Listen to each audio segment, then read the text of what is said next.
Hey guys, today we are going to go over Backagent. So on our Backagent, this is our virtual office that will have our office calendar, all of your deals. This is the way where you can upload documents. I can make sure that you're compliant and you can get paid because we send your CDA into title. So if you're in the correct page, you'll see where it opens here and it says Full Circle Texas. You'll have a username and a password that's sent over to you. You will click Login. And then we're going to log in. So what you should see, my screen and your screen are going to be a little bit different, but on your first screen should show this. So you have a start menu, you have transactions, you have listings, people, office, marketplace, and learn. If you were to click on the office, you can go here. It will say guide, resources, leads, which won't have anything there, documents that will have a lot of different things that we have within the brokerage, inbox, tasks, notices, and reports. The calendar is going to be the most important. So this right here shows us everything that's going on within Full Circle. Everything that's going on within Full Circle, all of our classes, any of our events will all be here in this section. If you were to click on one, click on here, you'll see the event description, and that was a bad one to show. You'll see the event description, and then you will have a Zoom link. The Zoom link that is here is the same Zoom link that we use for every single one of our Zooms. I like to keep it super easy. So if you ever need it, you just need to go onto the calendar and it should be on one of these links. If you were to go into transactions, under transactions, this is everybody's transaction that I see, and this is my back office where I can actually go in, make sure that all of your documents are uploaded, everything is compliant, approve it or deny it and send it back to you to fix, and then send your CDA over to title. So one of the things that we are going to do today, actually, we're going to make a new transaction. So under transactions, we'll click add a new transaction, and you should see this screen. This is where you'll choose residential, apartment, commercial, or referral. Anything that you are doing that you will be getting paid for has to have a file on it and has to have all of the documents, has to have them. So we're going to make up a fake file. We're going to click residential, sale, and I'm always going to choose pre-closing. I like choosing pre-closing because it shows me every document that I'll possibly need during the file, and it kind of keeps me on track a little bit. If you just do start, you have to kind of follow the steps to keep adding documents, where I like to just see it all so I know what I need and then I can go further. So we're going to click pre-closing, and I'm going to say I'm working with the seller on this one. I'm going to put the client's information. I'm going to use Brendan. I have a closing with him coming up. So I would put his information here and I would click add contact. Now I would go over and create a new transaction.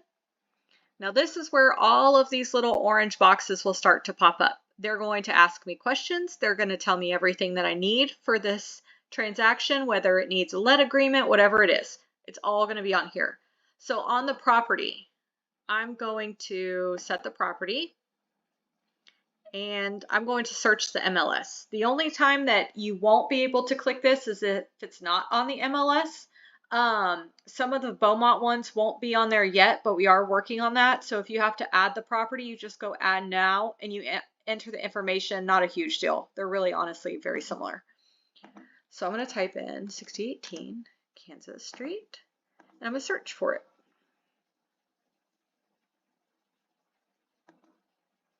It's going slow.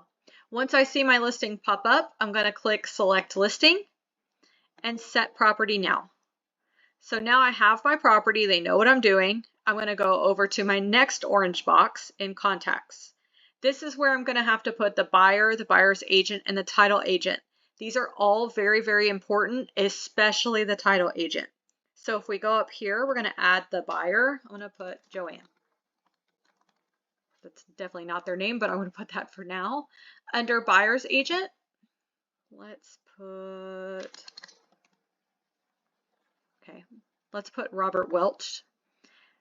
No, actually, let's put Rob Denali. I'm making up a name. Let's say he works with Remax.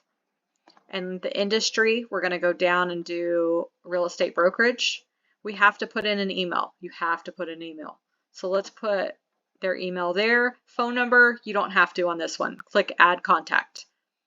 Community contact are yours. If you don't want anybody else to see that contact, you click My Contact. If you don't really care, you'd put Community. Here under Title Agent, we're going to put, here we go. If I were to type in somebody like Mia Hayslip, all of her information will already come up. One of the most important things, which I'm going to go back and show you, if you don't have the contact, they're not up yet, you're going to put Hometown Title. Industry, we're going to go down to Title. The most important thing is that you're putting in their email and their phone number. Title agents have to have their phone number in order for us to send the CDA. So make sure that you have their email and their phone number for title only. Very, very, very important. So I'm not going to mess up anybody's stuff, and I'm going to go and just choose one and click Select Contact. Sorry. Then we're going to go to our next orange box. This is where it asks all the question. When did your listing agreement take effect? We're going to say it did on January 2nd, and we'll click Save. When did your listing agreement expire? Let's say it expired 6 months from then, so we'll say June 23rd.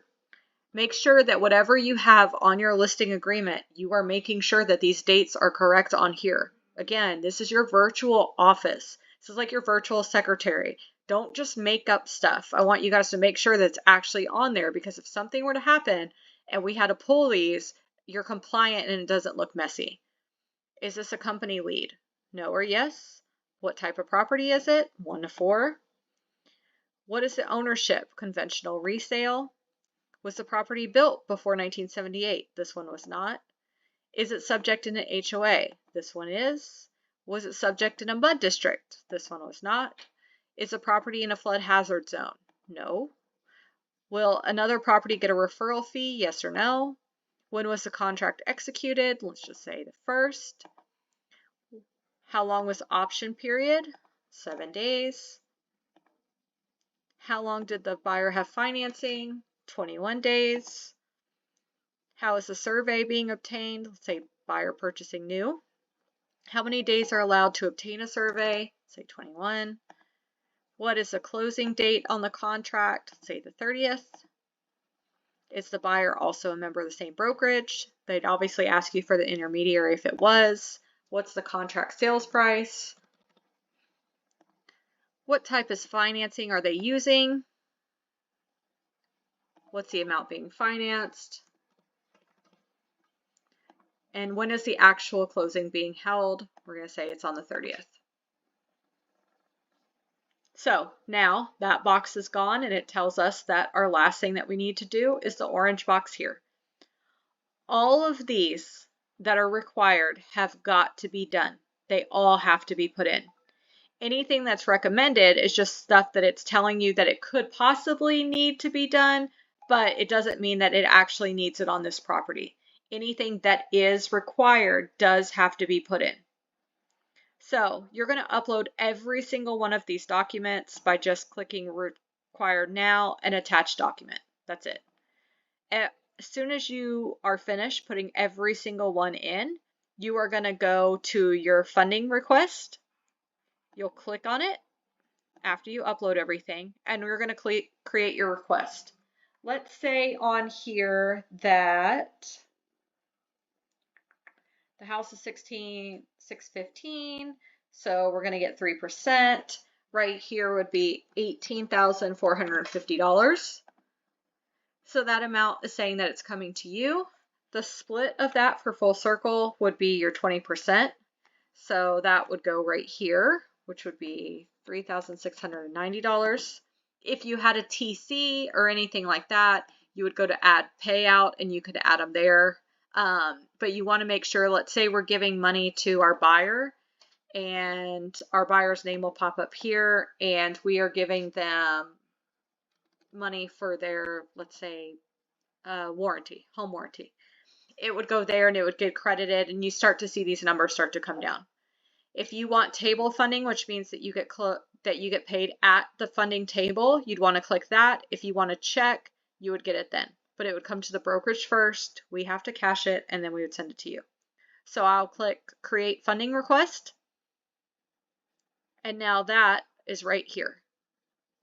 So what I would see on my end would look like this. This is what would get sent over to title. This is what would get sent to you. And you want to make sure that this is obviously correct. If any changes need to be made, you would have to let me know and I'd have to send the document back to you. So this is exactly what it looks like when you are actually submitting a file to get approved. On my end, if I were to see one, let's go click on, here's Tara. If I were to click on one, what I would look at is I would click into review transaction. Let me actually go back. Okay, so I'd go into review docs and it shows me every single one of these pages. I go in and look at every single one. I make sure that all signatures are on the bottom. We go to the next page. I make sure that those are all correct. I go to the next one, the next one, the next one. If any of these are wrong, I send them back to you to get fixed. You can re-upload the new document and then you're done. If I were to, this one I told her not to do the, here we go. So here's the walkthrough. I'm going to click Approve and Next. She's also submitted her final closing disclosure. So this is just the final docs that we need. They're all signed. I would click Approved. As soon as I'm finished with the file and I do click Approve, it's been confirmed. She's already been paid. Everything is perfect on this file, and I'm going to go and file it. It's now filed into Tara's folder where she doesn't really have to see it anymore, but it's there if she needs it. It's there if we need to go back for anything, and it's off of her task list. So that's it for Backagent. It's pretty simple to go through and add. It's also good for you guys to be able to go on and you guys can see exactly how much money you've made for the year and any files that you have open to make sure that those are closed. And again, it's kind of our virtual office, everything that we do. So if you guys have any questions, just reach out and let me know.